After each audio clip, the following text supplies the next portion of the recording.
এক, ইসবাগুল অজু, সুন্দর করে অজু করা। দুই, কাসরাতুল খোতা ইলাল মাসাজিদ, পায়ে হেঁটে মসজিদে যাওয়া। তিন, ইন্তজারু সালাত বাদা সালাত, এক সালাতের পরে আর এক সালাতের অপেক্ষা করা। জোহর পড়েছি, আসর কখন পড়ব, কখন হবে, এই নিয়ে প্রতীক্ষমান থাকা। এই তিনটে যদি করে মান বেড়ে যাবে, পাপ মিটে যাবে, পাপ মিটে যাবে, মান বেড়ে যাবে, পাপ মিটে যাবে, মান বেড়ে যাবে। তিনটে সুন্দর করে অজু করা। সুন্দর অজুর দুটা বাক্য থাকবে একটু পরে ইনশাআল্লাহ। এক, দুই হলো পায়ে হেঁটে মসজিদে যাওয়া।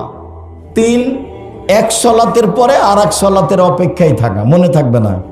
মনে থাকবে।